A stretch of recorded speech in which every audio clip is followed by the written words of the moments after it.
Bienvenidos al podcast de X a Y. Este podcast es para fines educacionales y no constituye una relación médico-paciente. Si tienes síntomas específicos o inquietudes, te recomendamos consultar con tu médico. Hola y bienvenidos a un episodio más de X a Y. Yo soy la doctora Ana Ceci y el día de hoy tengo una invitada muy especial, pero antes de ir para allá les quiero recordar que si no nos han puesto las estrellitas en Spotify, por favor lo hagan. Si les gusta, pónganos ahí 5 estrellas. Si nos estás viendo en YouTube, asegúrate de estar suscrito, darle like y coméntenos qué otros temas quieren que les sigamos haciendo.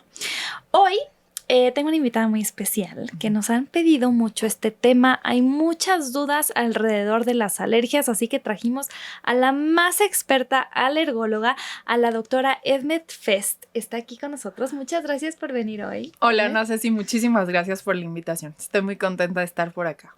Edmet, ¿nos puedes ayudar a presentarte, por fin?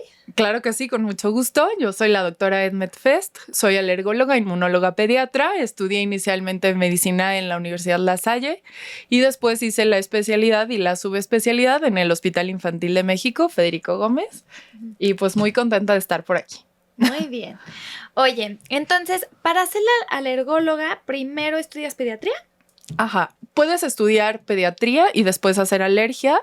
O puedes hacer medicina interna y después ya haces alergia también. Ok, ¿y cuántos años son de alergia? Wow. Bueno, de alergia son solamente 2 años que haces alergia e inmunología, que en inmunología evaluamos otros trastornos relacionados con las defensas, como las inmunodeficiencias primarias, todos estos pacientes que tienen algún trastorno que hace que no se puedan defender bien del resto. Okay. O las alergias, que es todo lo contrario, que reaccionan de manera exagerada ante un estímulo que deberían de tolerar, ¿no? Ok, bueno, ya te estás metiendo un poquito en las alergias. Platícanos, ¿qué son las alergias o cómo se definen las alergias? Me encanta este tema. Sí. Todos tenemos así como, bueno, creo que es que entre que si estornudas o te salen en un rash o así, pero a ver, platícanos. Ok, justo las alergias es una respuesta exagerada de tu sistema inmune, que es el sistema de defensas, en el que está reaccionando contra algo que debería de tolerar. Okay. Por ejemplo, el polen de algún árbol o de algún pasto, el epitelio de perro o de algún gatito, o que reacciones también contra el polvo. Entonces, aquí ocurre como un switch en el que tus defensas, en lugar de dejarlo pasar, lo reconocen, lo atacan y el hecho de atacarlo va a hacer que presente ciertos síntomas, ¿no? De los que vamos a hablar ahorita más adelante. Ok. ¿Cómo es que se desarrollan? O sea, el sistema inmune lo necesitamos. ¿Por qué es que de repente como que se vuelve loco y entonces reacciona de más? Ok, bueno, aquí en realidad existen varias teorías por las cuales se puede presentar. Una causa muy importante es sobre todo el factor hereditario. En realidad las alergias como tal no se heredan, pero sí existe una predisposición genética a reaccionar de manera muy importante contra algún estímulo. A esto nosotros le conocemos como atopia, pero es importante que todo el mundo sepa a qué nos referimos cuando mencionamos esta palabra de atopia. Entonces, si tenemos a algún familiar que sea alérgico, sobre todo en el caso de los pequeñitos, a mamá, a papá o a los dos, va a haber una mayor probabilidad de que su sistema de defensas, en lugar de ganar el sistema de tolerancia, gane el sistema de ataque y entonces reconozcan esas moléculas como extrañas. Y por este ataque contra esas moléculas es que se van a presentar todos los síntomas, ¿no? A diferentes niveles. Aquí sí yo voy a estar en desacuerdo. Ok. Genéticamente sí hay una predisposición, pero entonces, ¿por qué es que vemos cada vez más alergias? O sea, ¿tú dirías que el factor principal es el factor genético? Sí es uno de los factores más importantes, pero obviamente actúan muchísimos otros factores externos de los cuales vamos a platicar, ¿no? La contaminación es un dato muy importante, no tanto por el ser humano, sino por todo lo que lo rodea. Por ejemplo, los árboles, para conservar su especie, van a ser un polen que es mucho más alergénico o más dañino porque ellos quieren seguir preservando su especie como tal. Entonces la contaminación ataca al árbol y el árbol, como para defenderse, hace un polen que es más dañino para los seres humanos. Ok. Entonces, ese es otro factor que coopera, ¿no? También hay otros factores como la teoría de la higiene, el hecho de que te expongas más a algo o te expongas menos a algo, va a favorecer que tu organismo lo vaya tolerando. Entonces, en realidad es más bien una enfermedad multifactorial, ¿no? Cooperan muchos factores que hacen que tú estés más predispuesto a presentar la enfermedad o a no presentarla, no solo lo genético, ¿no? Pero la parte genética es súper importante acá. Ok. Eso que dijiste de la teoría de la higiene, ¿nos puedes platicar un poquito más? Ok. La teoría de la higiene se ha hecho a través de muchos estudios y entonces, para fines prácticos, lo que se documenta aquí es que un paciente, entre más pequeñito esté y más se exponga a algo, por ejemplo, que los dejemos jugar en la tierra, que desde bebés se expongan al epitelio de perro. ¿Epitelio de perro te refieres al pelo del perro? Ah, ok. En realidad el epitelio del perro es la caspita, por así decirlo, ¿no? Como lo que está más pegadito al cuero cabelludo, por así decirlo. Entonces, el exponernos a todo esto va a hacer que nuestro microbioma, que son todas las bacterias que tenemos en nuestro cuerpo, se vaya modificando y vaya reaccionando de una manera o de otra para ser alérgico o no. Ok. O sea, todos los que somos o nos dicen que somos alérgicos al pelo de gato, de perro, en realidad es a su epitelio. A su epitelio. Ok, mira, ya aprendimos algo nuevo. Oye, no sé si va por esta línea de la teoría de la higiene, pero sí, bueno, yo me acuerdo cuando estaba chiquita que se empezaba a utilizar esto del gel antibacterial y así, y mi mamá decía que no, o sea, que ahora si todo mundo tenía ambientes tan estériles que se iban a dar más alergias. ¿Sí es en torno a eso? Sí, justo esa es la teoría de la higiene. Lo que se evaluó en los dos tipos de pacientes es aquellos pacientes que estaban más expuestos a todo, son los pacientes que tenían menos alergia, a diferencia de los que tenían adentro de una burbuja, ¿no? Claro. Entonces, entre menos te expongas, menos conoces el ambiente y menos probabilidades tienes de tolerar, ¿ok? Y esto sería un poco como las vacunas, ¿no? O sea, si yo me expongo poquito, pues mi sistema inmune lo conoce y se da cuenta que no me va a ser dañino, entonces a lo mejor no responde de más, ¿no? Exactamente, justo. Y si yo, por ejemplo, estoy con mi gatito y algunos días me escurre la nariz, ¿eso significa que soy alérgica o cuáles serían síntomas que ya me digan si tienes una alergia? Ok, esta pregunta me encanta. La alergia se puede presentar a diferentes niveles. Entonces, vamos a empezar por los ojitos. Se puede presentar con comezón, muchísima comezón, que se te pongan los ojitos rojos, que se te hinchen o que empieces como a llorar o a lagrimear todo el tiempo. Y aquí serían datos de conjuntivitis alérgica. A nivel nasal puede igual presentarse muchísima comezón, estornudos, que nosotros le llamamos estornudos en salva, que quiere decir que es uno tras otro, y que se quedan los pacientes de qué me está pasando y es muy súbito, ¿no? Escurrimiento nasal, que es transparente, muy persistente, y yo creo que uno de los datos por los que principalmente llegan a consulta es la obstrucción a nivel de la nariz. Sí, cuando ya te hartas, que ya no puedes respirar. Exactamente. Crecen los cornetes, los pacientes sienten que ya no pueden respirar de manera adecuada, pero además muchas otras conductas que van ligadas a esta obstrucción de la nariz, por ejemplo, roncar. Los pacientes no descansan bien durante la noche, el sueño deja de ser reparador, están cansados durante todo el día, ¿no? Otra característica es que pueden estar roncando durante la noche y es por el mismo tamaño también de los cornetes y de otras estructuras que tenemos dentro y que también crecen secundaria a la alergia. Y entonces, bueno, aquí serían datos de rinitis alérgica y ya tenemos que evaluar por ese lado. A nivel bronquial se puede presentar con dificultad para respirar, sensación de pecho oprimido o apretado, tos seca que sea muy persistente o que le silbe el pecho. A nivel gastrointestinal, como por ejemplo con una alergia alimentaria, puedes presentar diarrea, distensión abdominal, ¿no? O estos pacientes que se exponen a lo que son alérgicos y que de repente empiezan con, no sé, qué es inflamación alrededor de la boca, muchísima comezón, como Hitch, ¿no? Sí. Se te hincha el párpado, estoy cambiando, estoy mutando, siento que se me va a cerrar la garganta, ¿qué es lo que ocurre, no? Y ese ya es otro grado de alergia, que sí sería como muy grave, pero bueno, se puede presentar a nivel de todos los aparatos y sistemas, ¿no? Wow. ¿Y qué es lo más frecuente? ¿O qué es lo que más te llega a ti? Lo más frecuente en este caso en cuanto a alérgenos, por ejemplo, es el ser alérgico al ácaro de polvo doméstico. Ácaro de polvo doméstico. Tienen nombres súper raros, Pero los ácaros son unos arácnidos microscópicos. Ay, me dan mucha cosa. Que se reproducen. ¡Está medio comezón! Que se reproducen con la humedad. Ok. Y que se alimentan sobre todo de los restos de piel que quedan en nuestra cama. Entonces, por limpio e Todos impecable tenemos. que seas, Ok. exactamente, todos tenemos, no es algo que nos tenga que preocupar. Ok. No quiero que después de escucharnos todos se vayan a buscar a su cama los ácaros porque no se ven.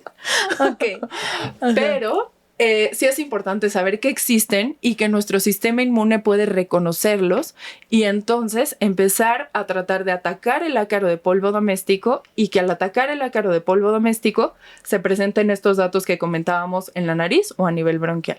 ¿Ok? Como que ese no va tan en la teoría del... Bueno, es que a mí sí me gustó mucho la teoría de la higiene, pero pues crecemos y siempre hay ácaros, ¿no? Exactamente. Sí, o sea, va a ser algo a lo que tú vas a estar expuesto todo el tiempo. No se puede eliminar el polvo de las superficies en su totalidad. Pero cuando identificamos que un paciente es alérgico al ácaro, lo que hacemos es dos cosas principalmente. Uno, darle ciertas medidas de recomendación para evitar la exposición o tratar de disminuirla. Por ejemplo, utilizar un filtro de alta eficiencia, que son filtros EPA, se escribe HEPA. Sí es recomendable que verifiquen ciertos datos antes de que hagan la inversión de conseguirlo, pero estos filtros sí disminuyen la carga de ácaro. Otra recomendación que les hacemos a los pacientes es que consigan un hidrómetro y con este van a medir el porcentaje de humedad que presenta su recámara o el lugar en el que estén más tiempo, ya que los ácaros necesitan humedad para reproducirse. Entonces, si la humedad está por arriba del 50%, se reproduce el ácaro y persiste la alergia. Si nosotros controlamos la humedad entre el 30 y el 40%, disminuye entonces la carga de ácaros y por lo tanto los síntomas. Ok. Ajá. Ahora, la otra rama importante es que si ya identificamos que es alérgico a ácaro, bueno, entonces ya se diseña un tratamiento específico contra lo que el paciente es alérgico, ¿no? Ok, cuando sale que un paciente es alérgico, bueno, ahorita vamos a ir a las pruebas y eso para identificar cómo es alérgico al ácaro, pero ¿tienes que eliminar el alérgeno? O sea, yo soy alérgica a mi gatito, ¿me tengo que deshacer de mi gatito? No, justo no. Okay, bueno. Y aparte soy súper pro animalitos. Ay, qué bueno, sí, no abandonen a sus mascotas. No, para nada. Entonces, justo se diseñó una vacuna que se puede hacer de diferentes formas. Puede ser sublingual, pero sobre todo para los niños pequeñitos, para evitar estarlos inyectando. O se puede hacer con inyecciones semanales o mensuales, que es como lo más nuevo, ¿no? Ok, que eso es ir exponiéndote gradualmente para que ya tu sistema inmune deje de reaccionar. Exactamente. Oh, wow. Es toda una ciencia detrás de la inmunoterapia. Inicialmente ocurre esto, te vas exponiendo y dejas de reaccionar contra algo, pero el punto de que el tratamiento sea prolongado es que generes tolerancia y que ya no necesites de la vacuna para seguir tolerando el epitelio de gato, en este caso, durante mucho tiempo, hasta por 10 o 15 años después de que te acaban de vacunar. Wow, padrísimo. Sí. Oye, ¿y cómo detectas que es alérgico al ácaro o cómo son estas pruebas de alergia? ¿Sí funcionan o...? Porque luego ven que traen así la espalda toda marcada. ¿Eso todavía se hace y funciona o no? Ajá. Ok, existen varias formas de hacer las pruebas de alergia. Ajá. Lo primero es clínicamente identificar que el paciente es candidato con los síntomas que ya comentamos. Sí, que no sea algo grave que lo vas a matar con exponiendo el alérgeno, ¿no? Ajá. Sí, haciéndole las pruebas así ahí. Ajá. Entonces, se hacen dos partes principalmente, los antebrazos o la espalda, si los niños son muy pequeños y no nos caben todas las pruebas en el antebrazo. Okay. Lo primero que se hace es limpiar y vamos a colocar unos concentrados del liquidito, por así decirlo, que contienen los extractos alergénicos, por ejemplo. Más frecuentes. Exactamente. Todos los pólenes de árboles, malezas, pastos, ácaro de polvo doméstico, hongos. Y entonces colocamos esa gotita en el antebrazo y después hacemos un pequeño scratch que se siente como cuando un gatito o un perrito se paran. Y dejamos reaccionar esta sustancia alergénica con la piel durante 15 minutos y vemos si hace roncha. Okay. Si hace una roncha, medimos el tamaño de cada roncha y con esto determinamos si es alérgico, porque además presenta síntomas y entonces lo importante en este caso es que nosotros como alergólogos correlacionemos el resultado de las pruebas con la clínica que presenta el paciente. Sí. Pero si mi alergia, digamos, es gastrointestinal, ¿el hecho de que tú me pongas a lo que soy alérgico en la piel me va a dar roncha? Ok. La alergia alimentaria se divide en dos tipos principalmente. Bueno, o ahorita Ajá. así como soy alérgica y me da asma, ¿me va a salir roncha? O sea, como que en Ok. general. Ajá. De manera general, a lo que nos referimos cuando hacemos las pruebas es a que tú estás sensibilizado a algo. Ok. ¿Qué quiere decir sensibilización? Que tú produces una defensa o un anticuerpo, que es el anticuerpo IgE, Ajá. contra esa sustancia en específico. Ok. Y para decir que eres alérgico es que además de que tengas la prueba positiva, Ujú. tengas síntomas cada que te expones a lo que sospechamos que eres alérgico. Ok. Pero, o sea, si a mí de alergia, no sé, el gato me da comezón en los ojos, ¿sí se va a ver en mi piel? Por supuesto que se va ok. a ver en tu piel. Y Ajá. ahora sí, la gastrointestinal, si quieres Ok. platícanos. A la gastrointestinal está súper interesante también, porque hay dos formas de presentarla. Una forma inmediata, como camarón y me hincho. Ok. O una forma tardía que puede ocurrir hasta 72 horas después, como por ejemplo... Híjole, qué difícil de identificar. Exacto. Algunas formas de alergia a la proteína de leche de vaca se presentan de esta Ok. manera. Ujú. Entonces, las pruebas cutáneas son para la alergia inmediata. Ok. Es la forma de diagnosticarlo, y también hay otra forma de hacer el diagnóstico que es a través de pruebas en sangre que se conocen como IgEs específicas, y hay paneles que ya están diseñados desde un solo alergeno Ujú. hasta una cantidad impresionante de alergenos, y que Ok. entonces aquí la magia, digamos, sería interpretarlas. Ajá, sí, claro. Ajá. ¿Qué pasa con eso de la alergia a la leche? Ok. ¿Y cuál es la diferencia entre alergia e intolerancia? Ah, ok, súper buen ejemplo con la leche. Sí. Ok, entonces, la alergia a la proteína de leche de vaca es que tú hagas defensas contra la proteína de leche de vaca, como el nombre lo dice. Entonces, se puede presentar de manera inmediata un paciente que consume leche y se le cierra la garganta, empieza con ronchas, se hincha, empieza a vomitar, se distiende de la pancita. Y esto generalmente ocurre de los primeros minutos a 2 horas después de la ingesta del alimento. Y aquí hablamos de una alergia inmediata. O una alergia a la proteína de leche de vaca tardía, que puede ser, por ejemplo, una proctocolitis alérgica. Los pacientes que de 0 a 72 horas pueden presentar evacuaciones con sangre. Tengo una duda. Sí. ¿Cuál Adelante. sería la diferencia con ser intolerante a la lactosa? Ah, ok. Y otra rama completamente distinta de la alergia es la intolerancia. ¿Qué quiere decir esto? La alergia sí es mediada por nuestro sistema inmune, pero en la intolerancia no participa el sistema inmune. ¿Qué es lo que está ocurriendo aquí? En la intolerancia a la lactosa es un carbohidrato, es un azúcar de la leche. Si tú no tienes una cantidad suficiente de una enzima que se llama lactasa, ¿qué es lo que hacen las enzimas? Cortan. Entonces, la lactasa corta a la lactosa y es más fácil de digerir. Si yo no corto la lactosa, voy a tener muchísimos problemas a nivel intestinal. También me puede dar diarrea, distensión, etcétera. ¿Pero clínicamente habría diferencia? Clínicamente hay diferencia, pero hasta el momento en el que se hace el interrogatorio, ¿no? Ahí es cuando me voy a dar cuenta de en cuánto tiempo después presentaste los síntomas, etcétera. Pero la base importante aquí es que uno hace defensas contra la proteína y el otro, la intolerancia, es por deficiencia de una enzima y que entonces no estés procesando bien el carbohidrato, ¿no? Y ahí, o sea, justamente en el interrogatorio, ¿cuál sería la diferencia? Ok, en el interrogatorio, pues básicamente es saber al cuánto tiempo después de la ingesta comenzó con síntomas. La otra, interrogar el tipo de síntomas, si se distiende, si tiene algún tipo de sangrado. Por eso es importante que como alergólogos hagamos esta diferencia entre alergia inmediata o alergia tardía. Y ya aparte las intolerancias, ¿no? Que no tienen tanto que ver con el sistema inmunológico. Ok. ¿Y qué pasa con la alergia al seno materno? Que luego algunas mamás dicen que sus bueno, no sé si sea real. Como que a mí se me hace muy poco natural que el cuerpo sea tan... Pues de eso tiene que vivir el bebé, ¿no? De la leche de la mamá. Entonces, ¿qué pasa en esos casos? Ok, en realidad no existe alergia como tal al leche materna. Ok. Ajá. Pero lo que ocurre es que podemos tener a un paciente que sea alérgico a la proteína de leche de vaca y que su alergia, digamos, que sea muy alta. O sea, el paciente es sensible a cantidades muy bajititas de proteína de leche de vaca. Si la mamá está consumiendo lácteos, a través del seno materno pasa una cantidad muy pequeñita de proteína de leche de vaca y los pacientes pueden reconocerla y reaccionar, pero no están reaccionando contra la leche de su mamá. Están reconociendo las cantidades pequeñitas que pasan de proteína de leche de vaca.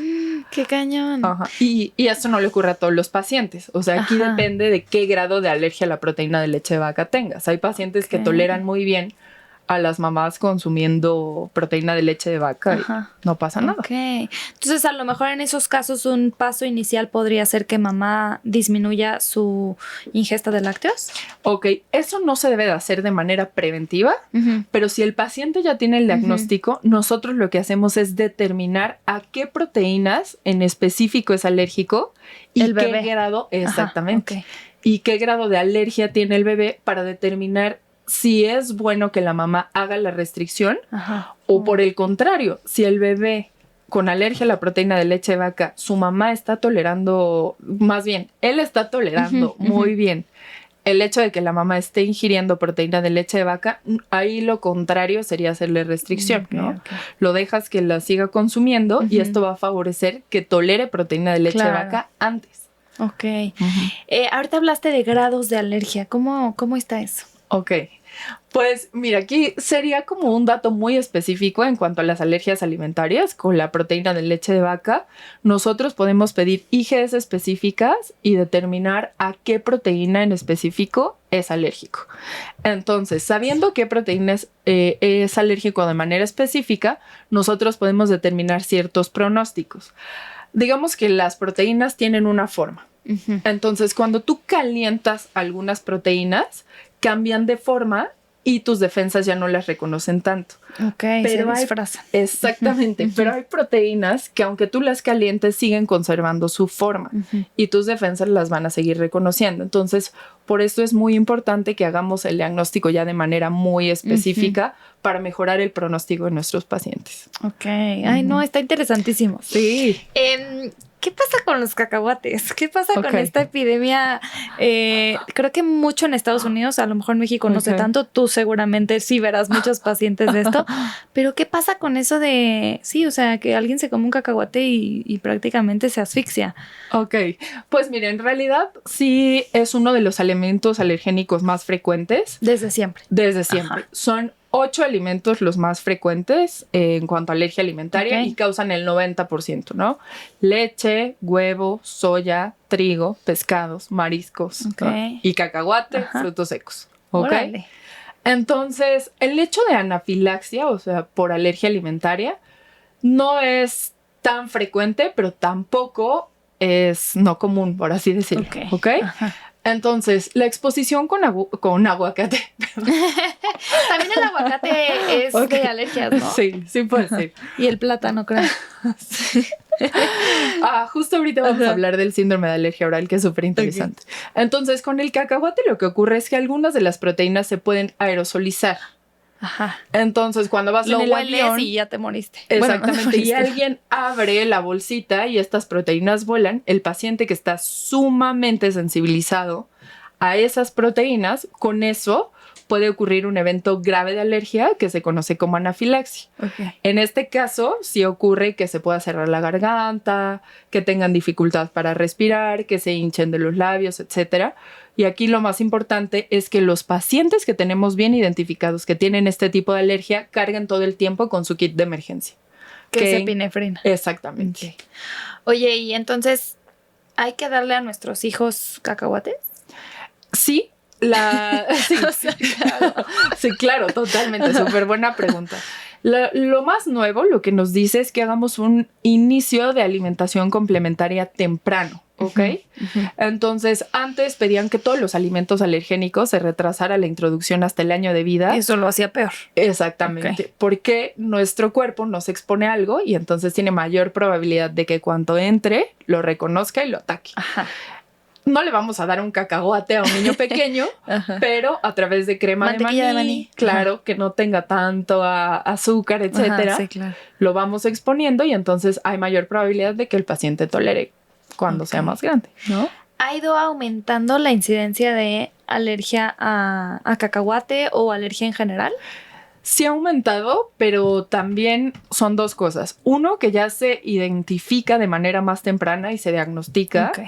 Y la otra es que también tenemos un ambiente adverso que ha favorecido que tengamos más alergia, ¿no? La contaminación, el hecho de estar consumiendo muchos alimentos procesados, etcétera. Todo esto va modificando nuestra microbiota, que era lo que comentábamos hace un momento, ¿no? Todos estos microorganismos buenos que tenemos en nuestro cuerpo y que van haciendo que toleremos ciertas cosas, ¿no?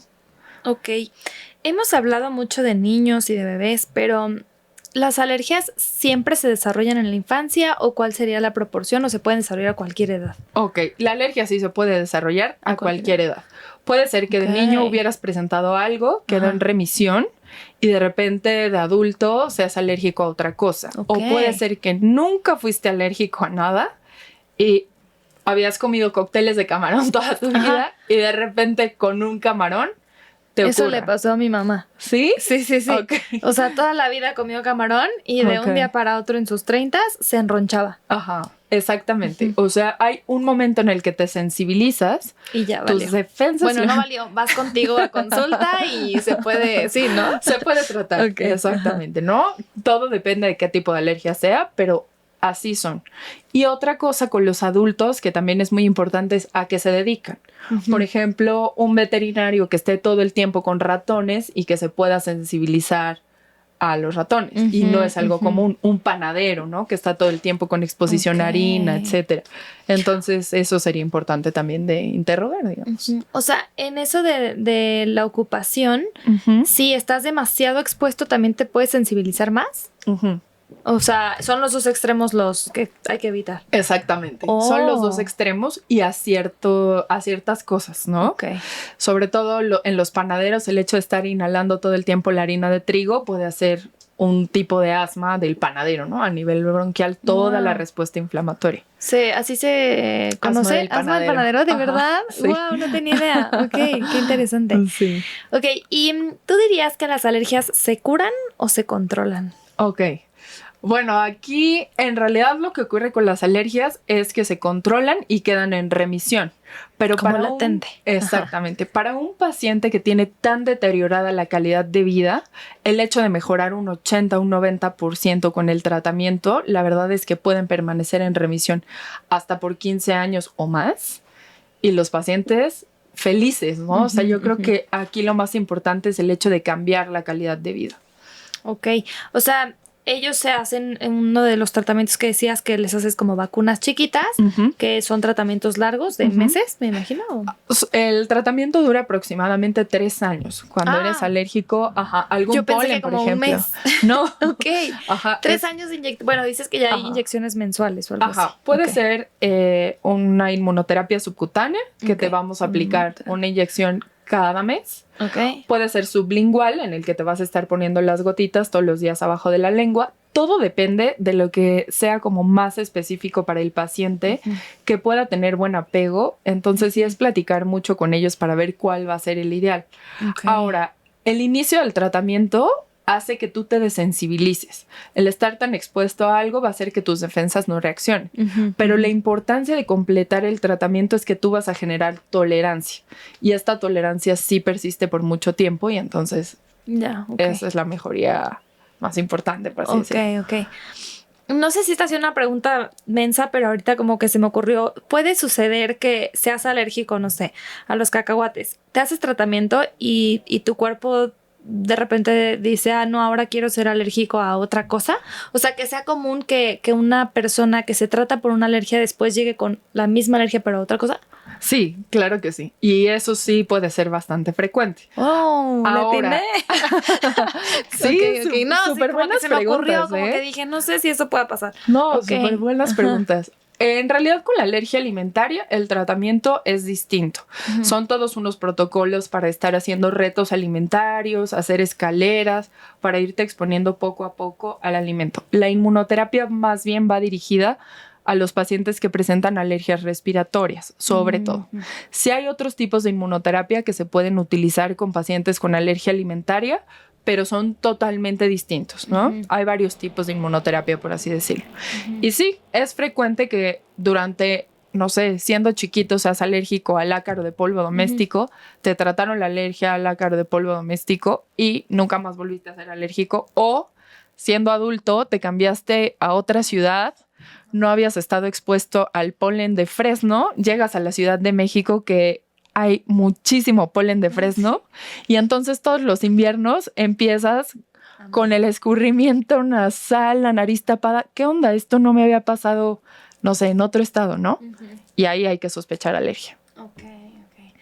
Oye, bueno, estos tratamientos son muy largos. Qué horror tener que estar pagando tantos años. ¿Son caros? Pues la verdad es que sí. El tratamiento Tengo una mensualidad ahí. Es muy específico. Ajá, o sea, lo que tiene la inmunoterapia es que es un tratamiento muy específico. Hay medicamentos biológicos que también son inmunoterapia y que pues también son mucho más caros que la inmunoterapia alérgica. Entonces, lo más importante yo creo que es en el momento en el que tienes sospecha de alergia, consultar para que realmente se haga el diagnóstico de certeza y entonces se pueda definir un tratamiento, pero desde que estás comenzando con algo. Ok. Porque si es después, el tratamiento puede ser más largo. Y sobre todo la repercusión a nivel de la función pulmonar, ¿no? O respiratoria, etcétera. Sí. Ok, hemos hablado mucho de pulmonar, respiratoria, gastrointestinal. ¿La piel? ¿Para la piel sería similar? Ok. Existe una entidad o una enfermedad que se conoce como dermatitis atópica y que aquí la tuvimos. Y que mucha gente atribuye la dermatitis atópica como una enfermedad alérgica. En realidad es una enfermedad propia de la piel que sí puede tener cierto componente alérgico. Pero es una enfermedad de la barrera de la piel. ¿Qué quiere decir esto? Que nosotros tenemos unas células que es como si fueran ladrillitos, uno tras otro, y que si por alguna razón se rompe esta barrera, entonces es más fácil que, o sea, sí los alérgenos pasen, pero también el humo de tabaco, químicos, ¿no? Y que también se pierda agua por ahí. Entonces tienes piel seca, comezón.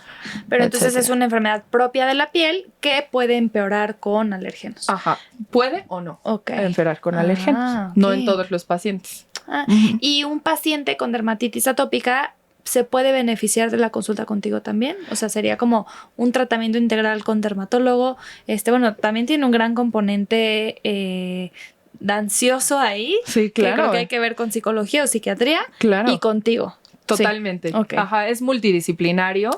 Y lo que vamos a evaluar como alergólogos dentro de este padecimiento es si está relacionado o no. Si no, entonces ya continúan solo el seguimiento con dermatología. Estos tratamientos que te pones abajo de la lengua, que te tomas poquito, me recuerdan a la homeopatía. ¿Qué tanto, qué te han dicho de eso? A lo mejor ahorita también quienes nos escuchan tendrán dudas de, bueno, pues se parece mucho a lo que a mí me dan de homeopatía, que también creo que la base de la homeopatía viene con eso de dar como que veneno chiquito, ¿no? Entonces parecería ser similares. ¿Qué opinas?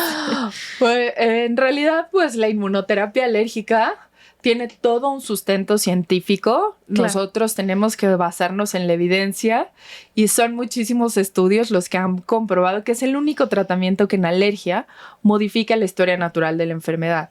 Es decir, que no empeores, o sea, lo estamos tratando de causa. Si yo te doy medicamento, estoy tratando la consecuencia de la alergia y es importante tratarla, pero lo más importante es tratar la causa. Entonces, nada que ver con la homeopatía. Ok, perfecto. ¿Cuándo debo de ir con un alergólogo? Dijiste ahorita que ante indicios de la alergia o aunque sea muy baja, porque pues es mejor iniciar el tratamiento ahí. Claro. ¿Qué signos de alarma o cuándo nos dirías que fuéramos al alergólogo? Yo lo que les recomendaría es desde el momento en el que lo sospecho. Estoy viendo que en la primavera empiezo con mucha comezón en la nariz, estornudos, se me tapa la nariz. Todos tienen también un médico de cabecera, ¿no? Su pediatra, su internista, con el que van todo el tiempo. En el momento en el que ellos les recomiendan alguna valoración por alergología, no dejarlo de lado, porque por algo quieren conocer la causa de la enfermedad y qué mejor que tratarla a tiempo, ¿no? Claro, y creo que luego, bueno, es que luego como médico se nos va la onda, yo creo. O como que no tienes tan presente la especialidad hasta que ya de plano el paciente se está muriendo de alergia. Ajá. Entonces también, bueno, yo soy fan de que los pacientes tomen las riendas de su salud, claro. Y que digan, porque a mí me llegan muchos así, o sea, como no, mi pediatra dice que estoy bien, pero yo quiero saber qué onda con mi hijo y voy a genética. Ok. Pero sí, entonces vayan al alergólogo. ¿Hay algunos cambios en estilo de vida que mejoren las alergias o es específico de la alergia que tengo? Exacto, es específico de la alergia que tienes. Okay. No se recomienda que de manera preventiva yo ya no me voy a exponer a ningún animalito o ya voy a usar cubrebocas todo el tiempo, voy a poner mi filtro, o sea, no. De manera preventiva, no. Hay muchísimo sustento científico, pero lo que sí se tiene que hacer es exponer a los pacientes desde chiquitos, como comentábamos, tener una alimentación sana, balanceada, etcétera. Todos los datos que ya sabemos de gastroenterología, que no me voy a detener porque aquí me podría extender 1000 años. Y que vayan a tiempo a diagnosticarse para que entonces de esta manera sí hagamos medidas de evitación, pero ya muy dirigidas al diagnóstico. ¿Qué son medidas de evitación?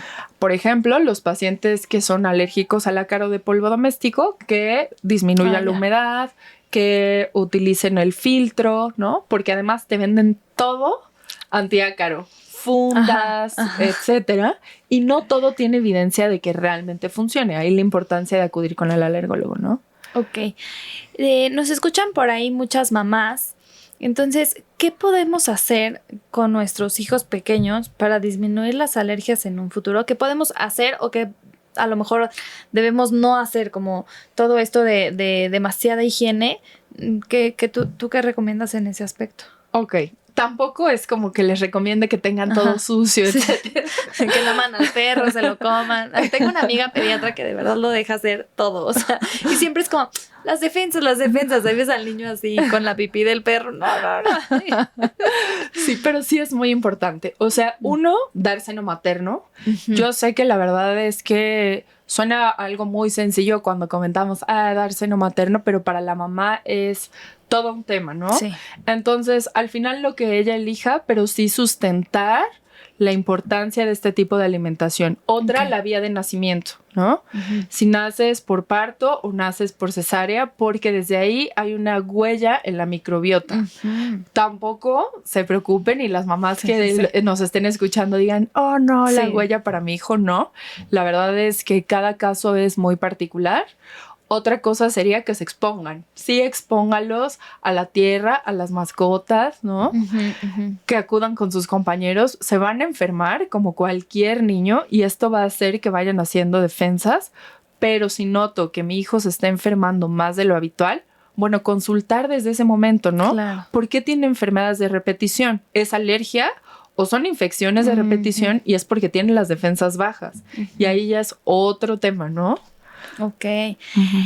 Aprovechando que eres pediatra, yo he visto que las mamás, o sea, como que para recién nacidos luego súper mega hierven su agua y casi que les dan agua estéril.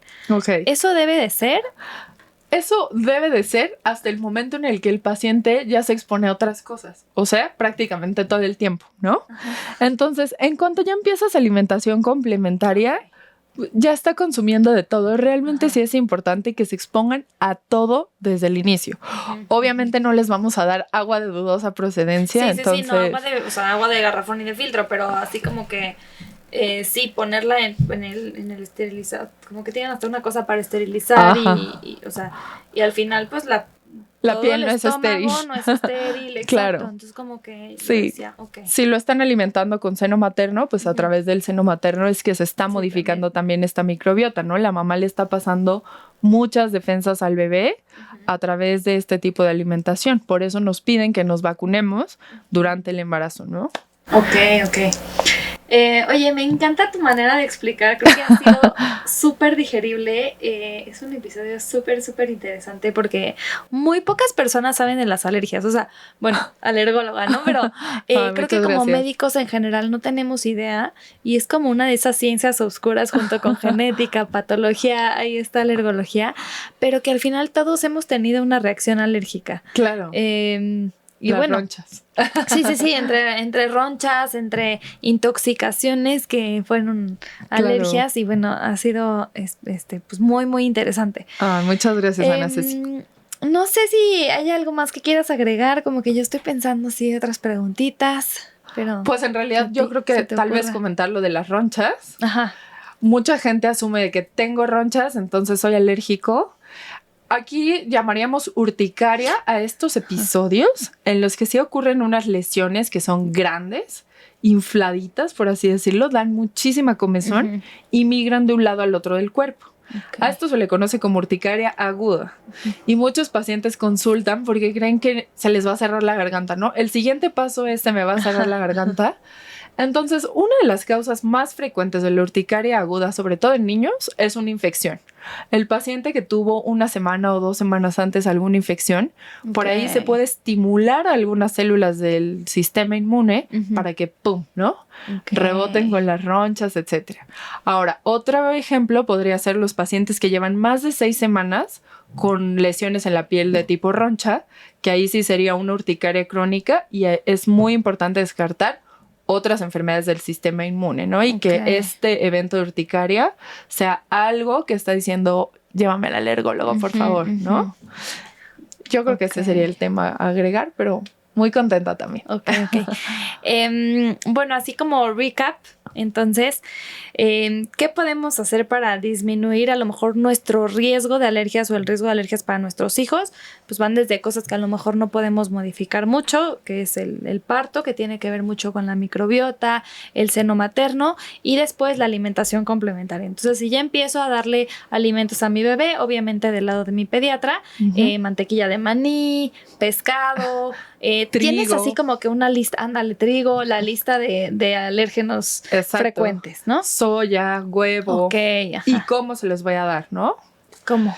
Porque justo, por ejemplo, con el huevo está este mito de que no, primero dale la clara, ¿no? Y después le das la yema. No me lo sabía, ok. Entonces, en realidad, la clara tiene más proteínas alergénicas que la yema. Ok. Pero ni siquiera se recomienda separarlo porque las proteínas de uno van en el otro. Entonces, se lo puedes dar revuelto, pero sí bien cocido para que expongas al paciente de esta forma, ¿no? Ok. Qué interesante. Sí, eso no tenía idea. Nunca había escuchado lo del huevo tampoco. Amo el huevo, es mi tema favorito. Veo que amas toda la parte de la alergología y qué bonito porque se nota tu pasión y se nota que, o sea, nos podríamos echar aquí las horas platicando de la alergia. Sí, me encanta.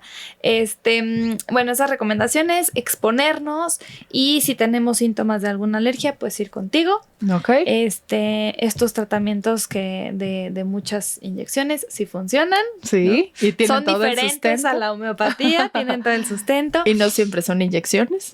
Sí. Porque con los niños tratamos ¿no? Que sean gotas, pero digo, cada alergólogo tiene su propio esquema de inmunoterapia. Okay. No es el mismo el que manejan todos, entonces ahí sí seleccionarlo como muy dirigido, ¿no? Ya. Y bueno, las pruebas en piel sí funcionan, que ahí también yo como que decía, no sé qué tanto sí. Te voy a hacer tus pruebas. Se me hacía muy faramaya, así yo. No, ¿qué pasó? Perdóname. No, sí.